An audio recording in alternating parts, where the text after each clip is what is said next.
अगर वो परमात्मा होते, भगवान होते, अंतर्यामी होते तो अपनी सीता का खुद ही पता लगा लेते।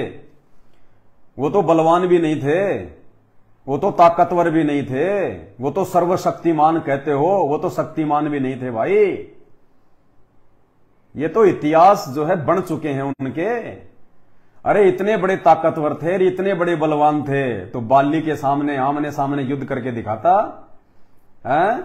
पेड़ की ओट लेके धोखे से कायरों की तरह छुप के क्यों मारा मेरे भाई बाली को श्री राम जी ने? अगर सर्वशक्तिमान थे, तीनों लोकों के स्वामी थे, भगवान थे, बलशाली थे, तो भाई बाली को, सुग्रीव के भाई बाली को पेड़ की ओट लेके धोखे से क्यों मारा? आमने सामने बारते मर्दों की तरह, ले भाई आजा उखाड़ ले, मेरा क्या उखाड़ेगा? लेकिन नहीं, बाली को वरदान प्राप्त था।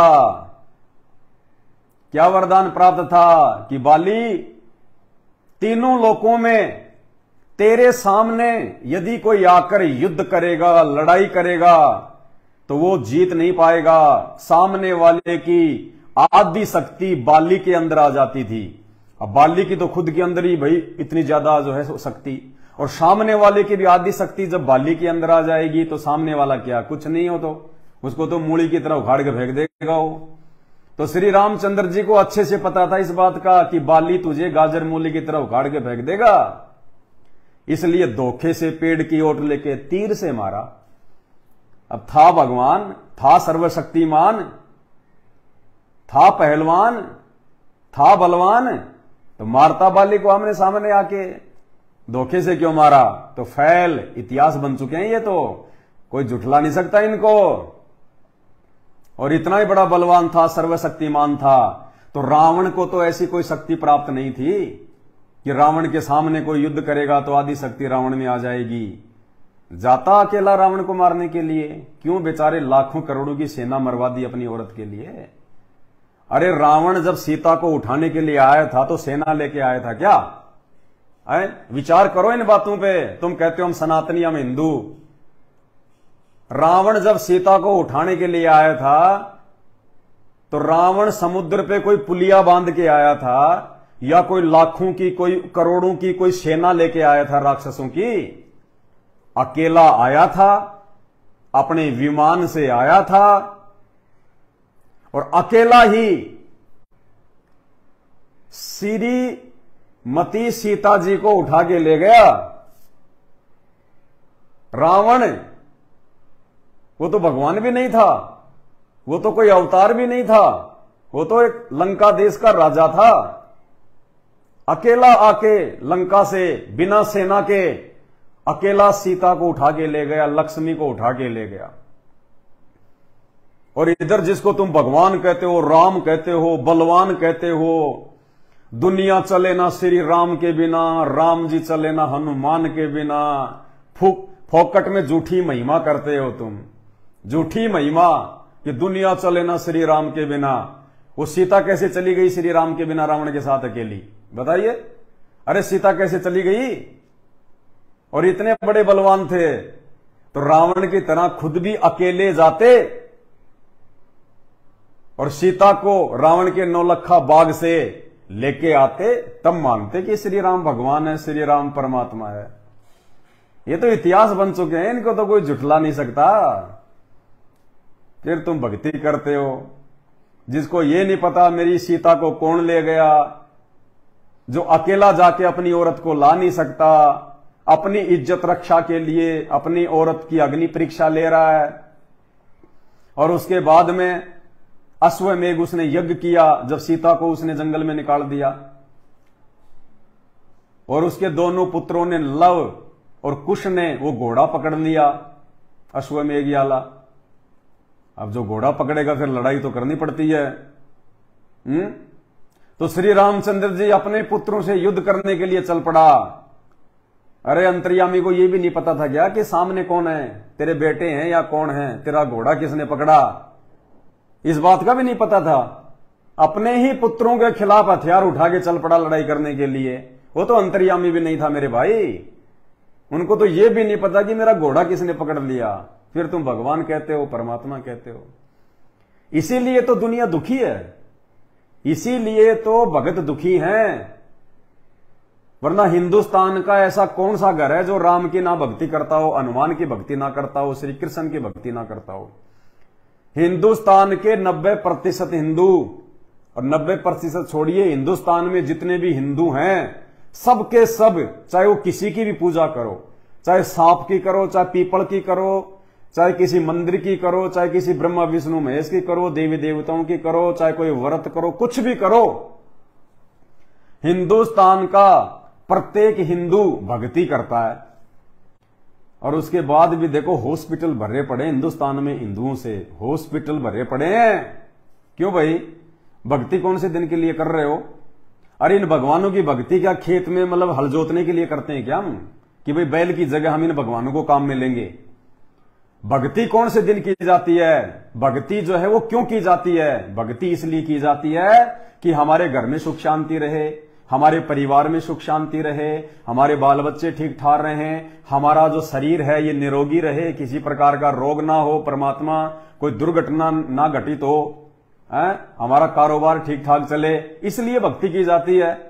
और जिसकी तुम भक्ति कर रहे हो, भक्ति करते करते भी तुम्हारे ऊपर सारे दुख, परेशानी, संकट, आपत्ति, विपत्ति, हॉस्पिटल भरे पड़े हैं। हमारे हिंदू भाइयों से हॉस्पिटल जगह नहीं मिलती, कई कई दिन में नंबर आता है पर्ची कटवाने का। क्यों भाई? फिर भक्ति कौन से दिन के लिए कर रहे हो? इन भगवानों को खुश कौन से दिन के लिए कर रहे हो? इनके आगे अगरबत्ती कौन से दिन के लिए फूंक रहे हो?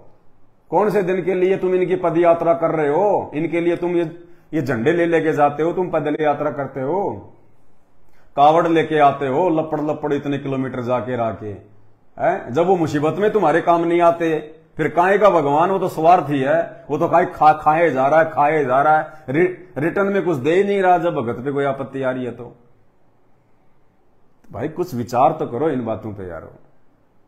फिर कहते हो हम हिंदू, हम सनातनी, हम हिंदू, हम सनातनी। ना तुम्हें हिंदू का पता, ना सनातनी की परिभाषा का पता, ना तुम्हें शास्त्रों का पता, तुम्हें अपने घर का ही ज्ञान नहीं है। घर का मतलब ये शास्त्र, ये भगवान जिनकी हम पूजा पाठ कर रहे हैं। कमाल हो गया भाई। तो मेरा हाथ जोड़ के विनती है, मेरा लाइव आने का एक ही मकसद होता है, मेरी आप लोगों से कोई दुश्मनी नहीं है, ना आप लोगों ने मेरी जमीन दबा रखी, ना मैंने आपका कोई बिगाड़ रखा है कि नहीं। मेरा लाइव आने का मतलब के लिए एक ही होता है कि भाई और बहनों, ये मानव शरीर है ना, ये बड़ी मुश्किल से मिला है, और एक बार ये हाथ से छूट गए ना, सीधे गधे कुत्ते सुअर बनेंगे, गधे कुत्ते सुअर। कर्म तो कोई अच्छा किया ही नहीं। अच्छे कर्म भगते हैं तत्वदर्शी संत की शरण में आके भक्ति करने से। जब तक हम तत्वदर्शी संत की शरण में आके भक्ति शुरू नहीं करेंगे, तब तक तुम चाहे कितने लाखों करोड़ों के भंडारे कर दो, कितनी तुम कावड़ ले आओ, कितनी तुम पदयात्रा कर लो, कितना ही तुम चंदन का तिलक लगा लगा कर अपने आप को तुम भगत समझ लो, भक्ति की शुरुआत भी नहीं होती। शुरुआत भी क्या होती है? तो भाई और बहनों, तत्वदर्शी संत वर्तमान में धरती पे संत रामपाल जी हैं। इनके अलावा इस धरती पे किसी के पास में कोई भक्ति नहीं है। संत रामपाल जी के अलावा पूरे ब्रह्मांड में कोई शक्ति नहीं है, और इनकी भक्ति से, इनकी शक्ति से हमारा ये मानव शरीर भी निरोगी रहेगा।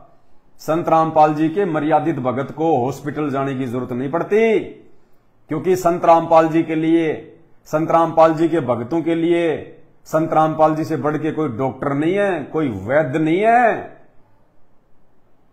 परमात्मा कहते हैं, दास गरीब तबीब सतगुरु बंदी छोड़ दयाल है।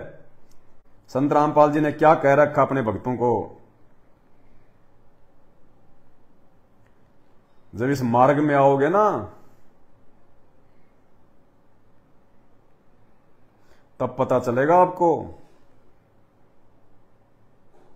ये सत्संग सुनिए संत रामपाल जी का। संत रामपाल जी अपने भक्तों को कह रहे हैं कि बच्चों, अगर उंगली के भी चोट लगे, उंगली के भी चोट लग जाए, भले निमित्त चाहे कोई डॉक्टर बने, चाहे कोई गोली दवाई बने, ये तो संत रामपाल जी ऑप्शनल रूप में कह रहे हैं। बाकी तो अगर मर्यादित भगत होगा तो उंगली के चोट भी नहीं लगेगी। फिर भी संत रामपाल जी कह रहे हैं कि आपने अपने गुरु पे इतना विश्वास होना चाहिए, अगर उंगली के चोट लगे तो भी ये सोचो कि मेरा गुरु ठीक करेगा, मेरा भगवान ठीक करेगा।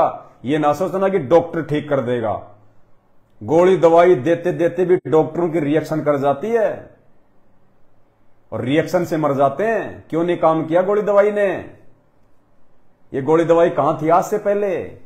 ये भारत में अंग्रेजों के आने के बाद ही क्यों आई गोली दवाई? इससे पहले हमारे देश को गोली दवाइयों की जरूरत क्यों नहीं पड़ी? क्योंकि इससे पहले हमारे देशवासियों के पास में उनके पिछले जन्मों की भक्ति शेष थी। भक्ति शेष थी। धरती पे अच्छे लोग थे, गालियां निकालने वाले नहीं थे, बात बात पे मारपीट की धमकियां देने वाले नहीं थे, शुभ कर्म करने वाले थे, पराई बहन बेटियों को अपनी बहन बेटियों की नजर से देखने वाले थे, एक दूसरे के दुख में दुखी होने वाले थे। और आज भाई सोचता है कि भाई का काम बिगड़ जाए तो मेरी गांव में वाह वाह हो जाए। तो यही होगा तुम्हारे साथ, और क्या होगा? तो सतगुरु के भगत को डॉक्टरों की आवश्यकता नहीं पड़ती, हॉस्पिटलों की आवश्यकता नहीं पड़ती। सुनिए संत रामपाल जी के वचन। और पुण्यात्माओं, जब तक हम संसार से कुछ आशा रखते हैं कि ये मुझे ये लाभ दे देगा, वो मुझे ये सुख देगा, तब तक परमात्मा साथ नहीं देगा। आप तो सीधम सीधा भगवान से जुड़ोगे, चाहे आपका उंगली का चोट लग जा, नो यही अर्ज है भगवान आप पे करोगे। भले ही तो मीडिया उसका दवाई बने, डॉक्टर बने, लेकिन करेगा भगवान। आपने ऐसा भी देखा होगा, डॉक्टर खूब इंटेलिजेंट है और खूब प्रसिद्ध है, और एक व्यक्ति जाता है, उसके इंजेक्शन लगाता है, वो रिएक्शन कर जाता है और डॉक्टर के हाथों में मर जाता है। तो ये दवाई और डॉक्टर नहीं करते, यहाँ संस्कार काम करते हैं। परमात्मा साथ होगा। जैसे आप देखते हैं कई भक्त, मेरे तो लाखों से ऐसे पाला पड़ा है, कहते हैं जी मैं सब दवाइयाँ खा ली, कोई नहीं लगती, खाते हैं तो रिएक्शन करते हैं, खुजली हो जाती है, नाम शुरू करते हैं, आशीर्वाद प्राप्त करते हैं, वही गोलियां फिर काम करना शुरू कर जाती हैं। तो संस्कार से सब कुछ होता है। तो तब हम परमात्मा हमें पल पल में साथ देगा।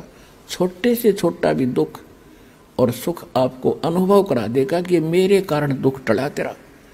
ये होते हैं परम संतों के काम, ये होते हैं सच्चे गुरु के काम। सच्चे गुरु की शरण में आने के बाद उसका भगत हॉस्पिटल का मुंह भी नहीं देखता। खांसी जुकाम तो नॉर्मल बात है, ये तो आड़मास का शरीर है, लेकिन वो असाध्य रोग नहीं हो सकता जो रोग आपको नानी याद दिला दे, जो रोग आपकी आंखों में आंसू ला दे, जो रोग आपकी भक्ति में बाधा बन के बैठ जाए। वो रोग नहीं हो सकता सतगुरु के सच्चे भगत को।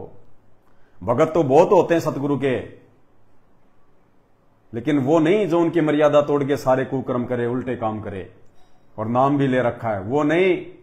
वो भगत जो सतगुरु से उपदेश लेके उनके ज्ञान को आधार बना के उनकी मर्यादाओं में रह के चले, देखा देखी में नहीं चले, किसी दूसरे के पीछे भेड़ चाल में ना चले, उस भगत को जाने की आवश्यकता नहीं है फिर। तो अभी आप लोग भक्ति और अध्यात्म से बहुत दूर हैं, लाखों कोस दूर हैं।